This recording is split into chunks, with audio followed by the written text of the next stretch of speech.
എല്ലാവർക്കും PSC പസിലേക്ക് സ്വാഗതം. Question paper 4-ലെ part 1 ആണ് ഡിസ്കസ് ചെയ്യുന്നത്.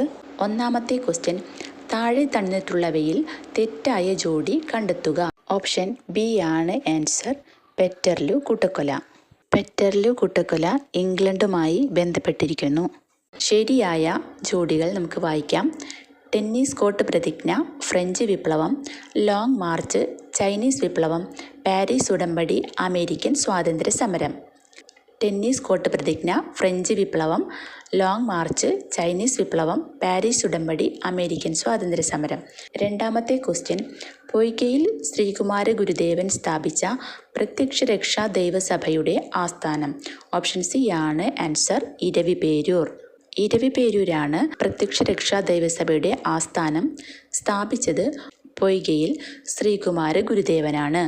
1909 പ്രത്യക്ഷരക്ഷാ ദൈവസഭ സ്ഥാപിച്ചത്. 1909 പ്രത്യക്ഷരക്ഷാ ദൈവസഭ സ്ഥാപിച്ചത്.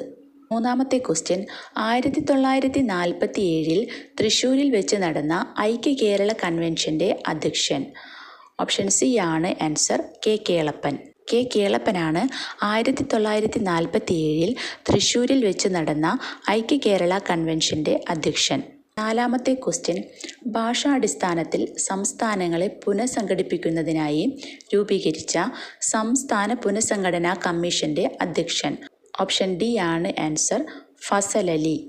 ഫസൽ അലിയാണ് ഭാഷാടിസ്ഥാനത്തിൽ സംസ്ഥാനങ്ങളെ പുനഃസംഘടിപ്പിക്കുന്നതിനായി രൂപീകരിച്ച സംസ്ഥാന പുനഃസംഘടനാ കമ്മീഷന്റെ അധ്യക്ഷൻ. അംഗങ്ങൾ HN കുൻസ്രുവും Sardar KM പണിക്കരുമാണ്. HN കുൻസ്രുവും Sardar KM പണിക്കരുമാണ് സംസ്ഥാന പുനഃസംഘടനാ കമ്മീഷനിലെ അംഗങ്ങൾ. 1956 ഭാഷാടിസ്ഥാനത്തിൽ സംസ്ഥാനങ്ങളുടെ പുനഃസംഘടന നടന്ന വർഷം. 1956 ഭാഷാടിസ്ഥാനത്തിൽ സംസ്ഥാനങ്ങളുടെ പുനഃസംഘടന നടന്നത്. അഞ്ചാമത്തെ ക്വസ്റ്റ്യൻ, ചേരുംപടി ചേർക്കുക. ദേശീയ സമരകാലത്തെ പത്രങ്ങൾ, നേതാക്കൾ. ഓപ്ഷൻ എ ആണ് ശരിയായിട്ടുള്ള answer. Bengali Surendranath Banerjee. Vande Mataram Lala Lajpat Rai. Amrit Bazar Patrika Sisir Kumar Ghosh. Voice of India Dadabhai Naoroji. Bengali Surendranath Banerjee, Vande Mataram Lala Lajpat Rai, Amrit Bazar Patrika Sisir Kumar Ghosh, voice of India Dadabhai Naoroji. ആറാമത്തെ ക്വസ്റ്റ്യൻ, പത്മ പുരസ്കാരങ്ങളുടെ മാതൃകയിൽ കേരള സർക്കാർ ഏർപ്പെടുത്തിയ കേരള പുരസ്കാരങ്ങളിൽ ഉൾപ്പെടാത്തത് ഏത്? ഓപ്ഷൻ ബി ആണ് ആൻസർ. കേരള രത്നം. കേരള പുരസ്കാരങ്ങൾ 2024. പത്മ പുരസ്കാരങ്ങളുടെ മാതൃകയിൽ സംസ്ഥാന സർക്കാർ നൽകുന്ന പരമോന്നത പുരസ്കാരമാണ് കേരള പുരസ്കാരം. കേരള ജ്യോതി, കേരള പ്രഭ, കേരളശ്രീ എന്നിങ്ങനെയാണ് കേരള പുരസ്കാരങ്ങൾ നൽകുന്നത്. കേരള ജ്യോതി പുരസ്കാരം ലഭിച്ചത് MK സാനുവിനാണ്. അധ്യാപകനും എഴുത്തുകാരനുമായ MK സാനുവിനാണ് കേരള ജ്യോതി പുരസ്കാരം 2024 ലഭിച്ചിരിക്കുന്നത്. 2024 കേരള പ്രഭ പുരസ്കാരം ലഭിച്ചത് S സ്വാമിനാഥനാണ്. സയൻസ് ആൻഡ് എഞ്ചിനീയറിംഗ് എന്ന വിഭാഗത്തിലാണ് S സ്വാമിനാഥന് കേരള പ്രഭ പുരസ്കാരം ലഭിച്ചത്. കൃഷി വിഭാഗത്തിലാണ് ഭുവനേശ്വരിക്ക് കേരള പ്രഭ പുരസ്കാരം ലഭിച്ചത്. ഏഴാമത്തെ ക്വസ്റ്റ്യൻ, പാംലു എന്ന പ്രാചീന ഉപജീവന കൃഷി നിലനിൽക്കുന്ന സംസ്ഥാനം. ഓപ്ഷൻ എ ആണ് ആൻസർ. മണിപ്പൂര്. മണിപ്പൂരാണ് പാംലു എന്ന പ്രാചീന ഉപജീവന കൃഷി നിലനിൽക്കുന്നത്. എട്ടാമത്തെ ക്വസ്റ്റ്യൻ, മധ്യരേഖാ പ്രദേശങ്ങളിൽ നിന്ന് ധ്രുവങ്ങളിലേക്ക് പോകുന്തോറും കോറിയോലിസ് ബലം വർദ്ധിക്കുന്നു. കോറിയോലിസ് ബലം നിമിത്തം ധ്രുവീയവാദങ്ങൾ ഇരു അർദ്ധഗോളങ്ങളിലും കിഴക്ക് ദിക്കിൽ നിന്നാണ് വീശുന്നത്. ഓപ്ഷൻ എ ആണ് ആൻസർ. രണ്ട് പ്രസ്താവനകളും ശരിയാണ്. മധ്യരേഖാ പ്രദേശങ്ങളിൽ നിന്ന് ധ്രുവങ്ങളിലേക്ക് പോകുന്തോറും കോറിയോലിസ് ബലം വർദ്ധിക്കുന്നു.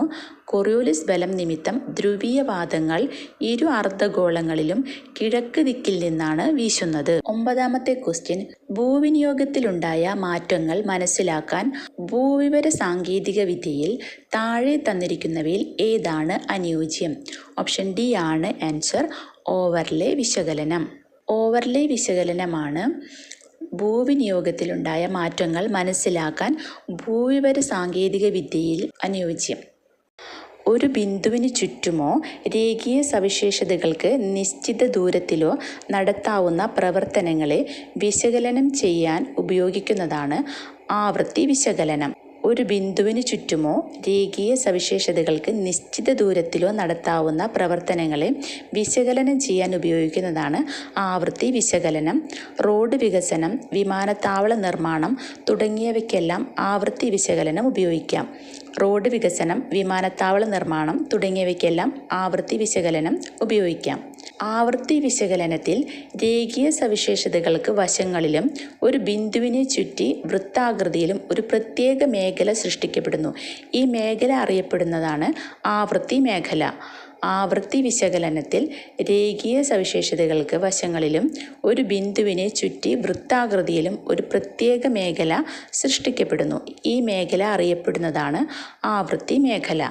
റോഡ്, റെയിൽവേ, നദികൾ തുടങ്ങിയ ഭൂപടത്തിലെ രേഖീയ സവിശേഷതകൾ മാത്രം വിശകലനം ചെയ്യുന്നതിനെ വിളിക്കുന്നത് ശൃംഖലാ വിശകലനം എന്നാണ്. റോഡ്, റെയിൽവേ, നദികൾ തുടങ്ങിയ ഭൂപടത്തിലെ രേഖീയ സവിശേഷതകൾ മാത്രം വിശകലനം ചെയ്യുന്നതിനെ വിളിക്കുന്നതാണ് ശൃംഖലാ വിശകലനം. ശൃംഖലാ വിശകലനം ഉപയോഗിക്കുന്ന സന്ദർഭങ്ങൾ വിനോദസഞ്ചാരികൾക്ക് കുറഞ്ഞ സമയത്തിനുള്ളിൽ കൂടുതൽ സ്ഥലങ്ങൾ സന്ദർശിക്കാൻ. വിനോദസഞ്ചാരികൾക്ക് കുറഞ്ഞ സമയത്തിനുള്ളിൽ കൂടുതൽ സ്ഥലങ്ങൾ സന്ദർശിക്കാൻ. ഒരു പ്രദേശത്ത് നിന്ന് മറ്റൊരു പ്രദേശത്തേക്ക് എളുപ്പത്തിൽ എത്താവുന്നതും തിരക്ക് കുറഞ്ഞതുമായ വഴികൾ കണ്ടെത്താൻ. ഒരു പ്രദേശത്ത് നിന്ന് മറ്റൊരു പ്രദേശത്തേക്ക് എളുപ്പത്തിൽ എത്താവുന്നതും തിരക്ക് കുറഞ്ഞതുമായ വഴികൾ കണ്ടെത്താൻ. അപകടത്തിൽപ്പെട്ട ആളെ പെട്ടെന്ന് ആശുപത്രിയിലെത്തിക്കാൻ. അപകടത്തിൽപ്പെട്ട ആളെ പെട്ടെന്ന് ആശുപത്രിയിലെത്തിക്കാൻ. 10ാമത്തെ ക്വസ്റ്റ്യൻ, രചനാദോപ് സ്ഥിതി ചെയ്യുന്നത്. ഓപ്ഷൻ ബി ആണ് ആൻസർ. രവി, ചിനാബ് നദികൾക്കിടയിൽ. രവി, ചിനാബ് നദികൾക്കിടയിലാണ് രചനാദോപ് സ്ഥിതി ചെയ്യുന്നത്. 11ാമത്തെ ക്വസ്റ്റ്യൻ, താപ്തി നദിക്കരയിൽ സ്ഥിതി ചെയ്യുന്ന നഗരം.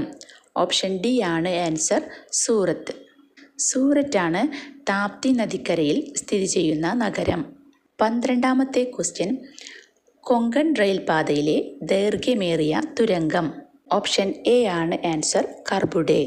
കർബുഡെ തുരങ്കമാണ് കൊങ്കൺ റെയിൽ പാതയിലെ ദൈർഘ്യമേറിയ തുരങ്കം. മുംബൈയെയും മാംഗ്ലൂരിനെയും തമ്മിൽ ബന്ധിപ്പിച്ചുകൊണ്ട് പശ്ചിമ തീരത്തുകൂടെ കടന്നുപോകുന്ന പ്രധാന റെയിൽവേ പാതയാണ് കൊങ്കൺ റെയിൽവേ. മുംബൈയെയും മാംഗ്ലൂരിനെയും തമ്മിൽ ബന്ധിപ്പിച്ചുകൊണ്ട് പശ്ചിമ തീരത്തുകൂടെ കടന്നുപോകുന്ന പ്രധാന റെയിൽവേ പാതയാണ് കൊങ്കൺ റെയിൽവേ. റോഹ മുതൽ മംഗലാപുരം വരെയാണ് കൊങ്കൺ റെയിൽവേ ബന്ധിപ്പിക്കുന്നത്. റോഹ മുതൽ മംഗലാപുരം വരെയാണ് കൊങ്കൺ റെയിൽവേ ബന്ധിപ്പിക്കുന്നത്. ആകെ നീളം 760 കിലോമീറ്ററാണ്. ആകെ നീളം 760 കിലോമീറ്ററാണ്. 13ാമത്തെ ക്വസ്റ്റ്യൻ, ആരുടെ ആശയത്തെ അടിസ്ഥാനമാക്കിയാണ് 2ാം പഞ്ചവത്സര പദ്ധതി? ഓപ്ഷൻ ബി ആണ് ആൻസർ. PC മെഹലനോബിസ്. PC മെഹലനോബിസിൻ്റെ ആശയങ്ങളെ അടിസ്ഥാനമാക്കിയാണ് 2ാം പഞ്ചവത്സര പദ്ധതി.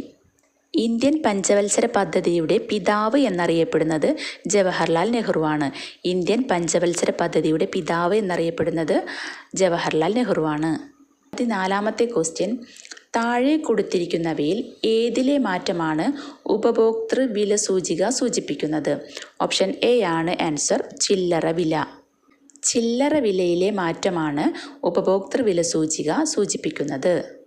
15 സെൻസെക്സ് എന്നത് ഡാഷിന് ഉപയോഗപ്രദമായ വഴികാട്ടിയാണ്. ഓപ്ഷൻ ബി ആണ് ആൻസർ. നിക്ഷേപം. സെൻസെക്സ് എന്നത് നിക്ഷേപത്തിന് ഉപയോഗപ്രദമായ വഴികാട്ടിയാണ്.